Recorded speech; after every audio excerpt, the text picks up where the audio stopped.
가난한 광부의 아들로 태어나 이제는 하나님을 찬양하는 색소폰 연주자가 된 심삼종 교수와 자유를 찾아 남한으로 온 세터민들이 자발적으로 개척하여 남과 북이 함께 예배드리는 뉴코리아 교회를 잠시 후 만나봅니다.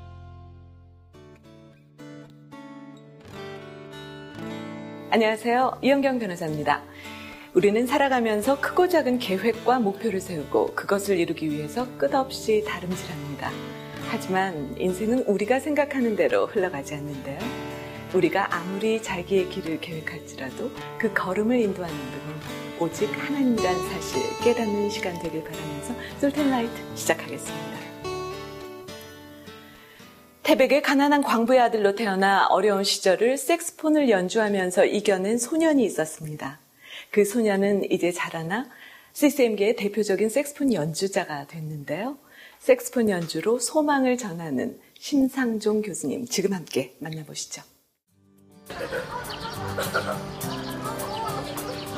오늘 이곳에서 아주 특별한 음악회가 펼쳐진다. 한국 CCM계의 대표적인 색소폰 연주자 심삼종 교수. 그의 이름을 내걸고 여는 색소폰 사중주 공연이다. 한여름밤의 음악회로 여러분을 찾아오게 되었습니다. 그래서 저희도 너무너무 기쁘고요. 함께 정말 이 음악을 즐길 수 있는 그런 시간 되었으면 좋겠습니다.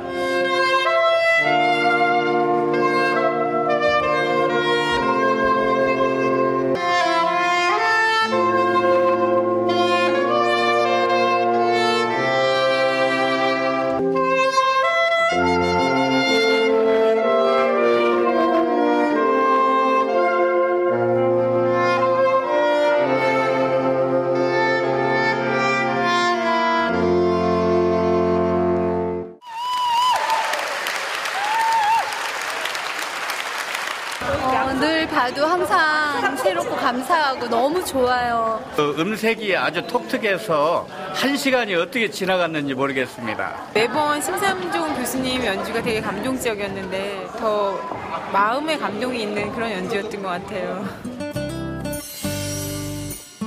대학에선 학생들을 가르치는 교수이고 집에선 자상한 아빠이자 남편. 그리고 그는 색소폰이란 악기로 하나님을 찬양하고 예배할 때가 가장 아름답게 빛나는 하나님의 연주자다.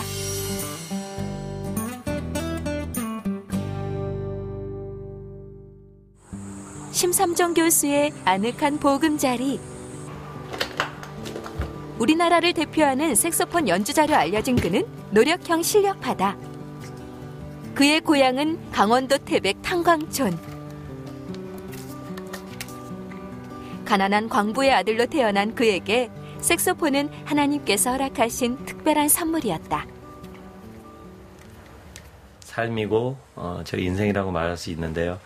하나님께서 저는 기계공고를 다녔고 기계공고에서 그냥 기술 배우고 직장생활을 할 수 있는 사람이었지만 그때 이 색소폰 악기를 고등학교 때 만나게 해주셨고 결국 이제 하나님 만나면서 음악가의 꿈을 꾸게 됐죠. 그래서 이제 전공의 길을 걷게 되면서 이제는 정말 저에게 제2의 인생을 살게 해준 그런 아주 고마운 친구, 동반자 같은 같이 색소폰이라고 저에겐 그런 의미가 있습니다. 고등학교 1학년 때 밴드부에서 처음 접한 색소폰. 그때 이후로 복음을 전하고 은혜를 끼치는 색소폰 연주자로 서기까지 반평생 넘도록 함께해온 가장 오래된 짝꿍인 셈이다. 그러다 보니 악기의 상태를 점검하고 손질하는 일이 그에겐 중요한 일과가 됐다. 100만 원 밑으로 몇십만 원 정도 살 수도 있는 악기도 있고 비싼 거 아무리 비싸도 한 800만 원, 700만 원 선. 제 악기는 뭐 한 400만 원 정도입니다. 400만 원 정도에 구매를 해서 쓰고 있는데 사실 뭐 400만 원이 아니라 4천만 원 이상의 가치를 가지고 있죠. 그래서 저는 사실 악기가 비싸고 뭐 싸고라기보다 어떤 사람의 손에 들려서 연주되어지느냐가 참 중요하다고 생각합니다. 그래서 저도 마찬가지로 하나님 손에 붙들려서 하나님이 저를 연주하기 시작하면 어떻게 보면 저렴한 싼 악기와도 같은 인생이지만 하나님 손에 붙들렸을 때 정말 하나님의 영광을 나타내고 또 복음을 전하고 생명을 살리는 그런 인생으로 이렇게 연주되어지듯이 이런 악기도 정말 고가의 악기도 있고 좀 싼 악기도 있겠지만 오히려 값싼 악기가 어떤 주인의 손에 들려졌을 때 아주 비싼 악기보다 더 정말 놀라운 그런 소리를 이렇게 내게 되는 것을 생각하면서요. 저도 늘 그렇게 생각합니다. 이 악기가 뭐 그렇게 고가는 아니거든요. 하지만 정말 엄청나게 비싼 고가의 악기 이상으로 좀 하나님의 영광을 드러내는 그런 멋진 연주되어지는 그런 악기가 됐으면 하는 그런 소원을 가지고 있습니다.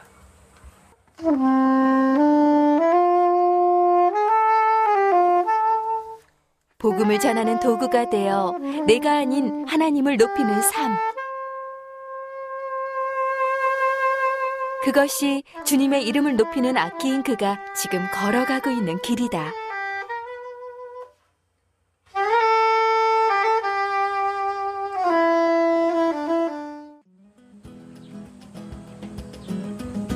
결혼 생활 15년 차인 심 교수. 지금의 부인을 만나 믿음의 가정을 꾸린 지 12년 만에 귀한 딸을 얻었다. 딸이 좋아하는 동화책부터 이것저것 챙겨 넣는데 사랑스러운 두 여인과 살다 보니 어디를 가든 외출 준비는 알아서 척척.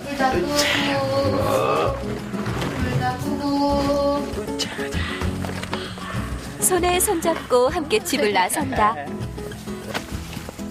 아버님 이제 기일 2주년이 됐어요. 그래서 강릉에 아버님 한번 묘소도 찾아뵙고 또 어머님도 뵙고 형제들 보러 강릉 고향에 내려가고 있습니다.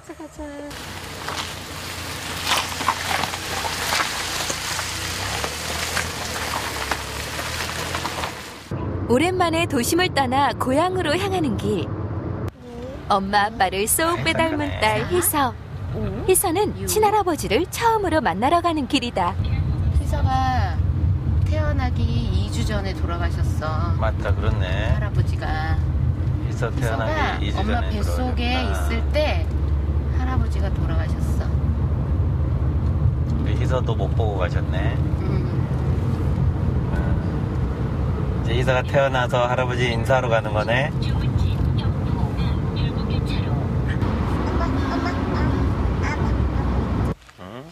이쪽에 이 할아버지. 서울에서 3시간여를 달려서 도착한 강릉의 한 묘소. 우리야 천국엔 누가 가는 거지? 여기 봐봐. 여기 희서 이름 적혀 있네. 여기에 아빠 여기 희서.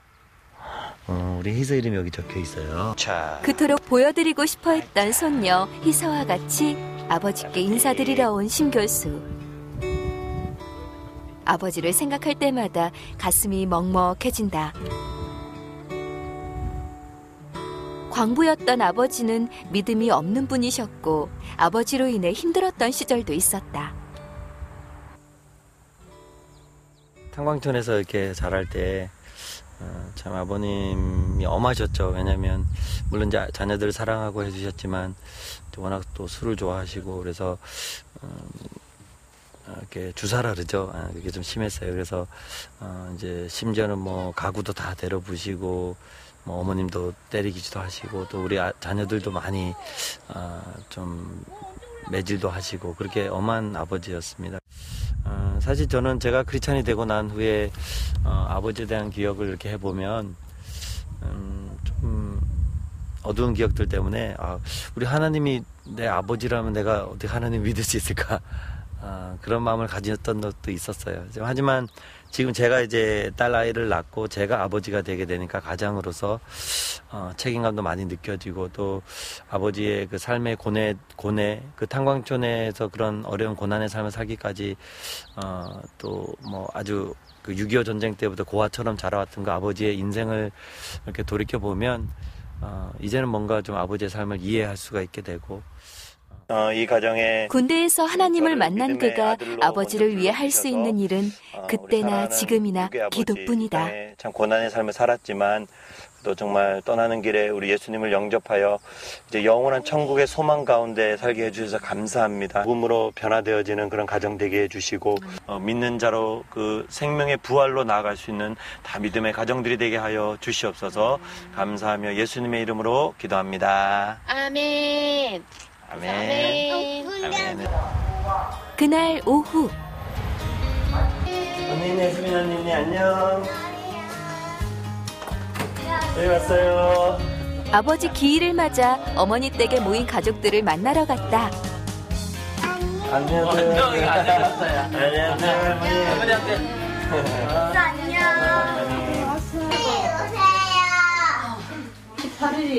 오랜만에 모인 가족들 앞에서 희서의 재롱잔치가 열렸다. 뽀뽀. 어머니 뽀뽀. 아유 잘했어요. 뽀뽀해줬다. 아빠도 안 해줘? 큰아빠 뽀뽀. 너는 나를 싫어하는 것 같아. 아니에요. 넘어진다. 아니 안 좋아. 아주 죽을 맛이다. 코 흘리게 형제들은 시간이 흘러 각자의 가정을 꾸려가는 가장이 됐고 가난하고 힘들었던 시절도 웃으며 이야기할 수 있는 추억거리가 됐다. 특히 큰형님은 그에게 은인과도 같은 존재다.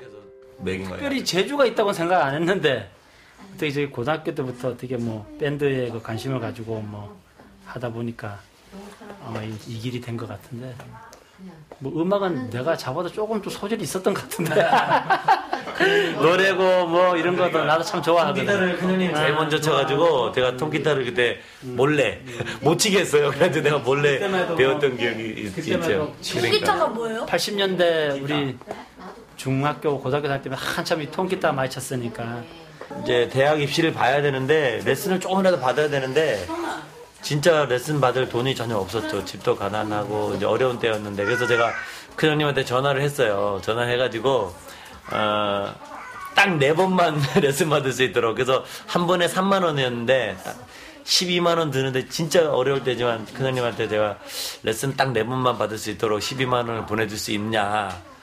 진짜 어려운 때인데 그때 큰형님이 그래도 내가 딱 4번 치는 보내주겠다. 그래가지고 그때 보내줘서 사실 제가 4번 레슨을 딱 받았거든요. 랩 레슨을 받고 그리고 이제 입시를 보게 돼서 결국은 합격할 수 있도록. 사실 그때 큰형님이 그 레슨비 한 달치를 보내준 게 진짜 일생일대의 엄청난 그때만 해도 이제 생각을 안 했어. 합격할 거라는 생각을 안 하고 워낙 하고 싶으니까 아니, 본인이 이제 시험을 봐야 되는데 레슨을 안 하고는 시험을 못 보니까 레슨만 한번 해보고 시험을 보겠다. 그래서 내가 보내주면서 그래 한번 해봐라 해보고 나중에 뭐 합격이 돼서 대학교를 가더라면 그거는 네가 알아서 해야 되고 그렇지 않고 뭐 저 갈 때는 어쩔 수 없으니까 한번 봐라 이런 식으로 이제 한번 소원이잖아 사람이 뭘 해보고 싶은데 그래가지고 보내준 거지 뭐. 지금은 좀 이렇게 해봐봐요.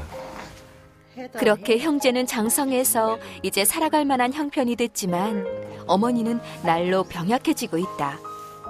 뇌출혈로 쓰러졌던 병력까지 있어 셋째 아들은 걱정이 많다.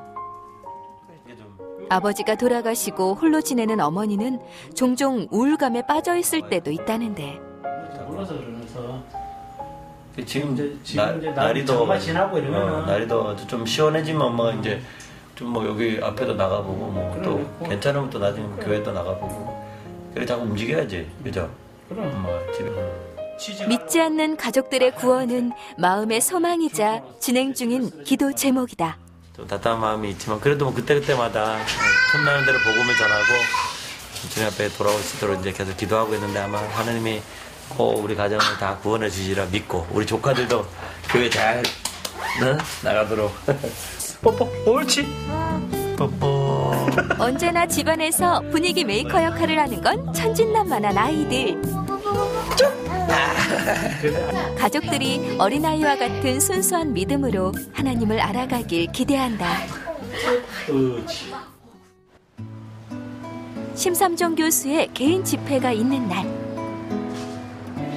하나님의 연주자는 세상의 큰 무대가 아닌 하나님께서 말씀하시는 곳이 서야 할 무대임을 안다. 가사가 없는 선율로 복음을 전하는 사역은 쉬운 일이 아니다. 그래서 늘 하나님이 역사하시도록 기도로 준비한다.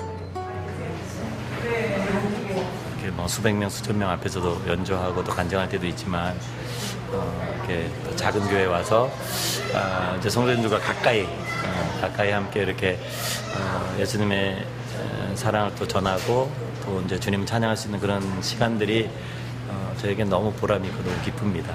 네. 기쁘게 하나님을 찬양하는 하나님의 악기. 성도들에게도 그 마음이 흘러들어간다.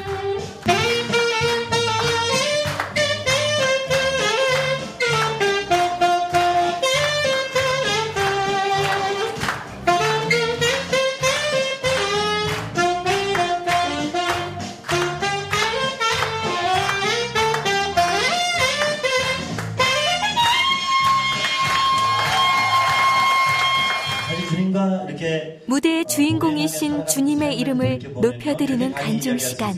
주님을 몰랐을 때 그 20여 년, 주님과 동행하며 살고 있는 20여 년 비교해보라면요, 하늘과 땅 차이도 그런 차이가 없는 것 같아요.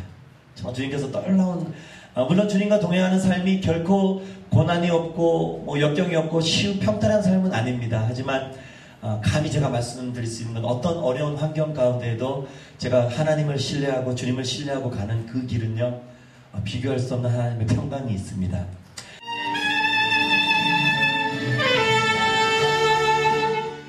그의 삶을 계획하신 하나님을 향한 신뢰와 믿음, 색소폰으로 드리는 그의 찬양이 아름다운 이유다.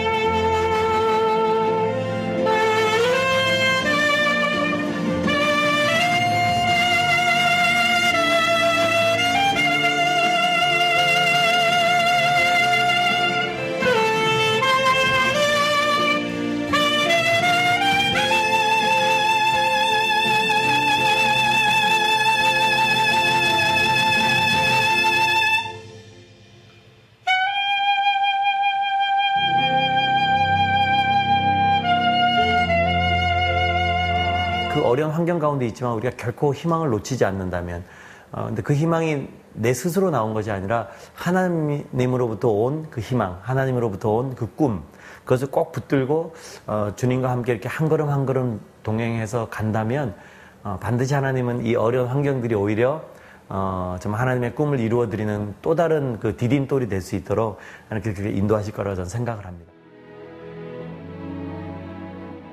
부서진 악기처럼 볼품없는 인생이었지만 그 시간을 통해 하나님을 찬양하는 최고의 연주자가 되기까지 준비시키고 세우신 하나님의 섭리. 그가 서 있는 삶의 자리가 예배의 자리가 되고 그의 손끝에서 나오는 모든 연주가 영혼을 살리고 하나님을 선포하는 강력한 찬양의 울림이 되길 소망해 본다.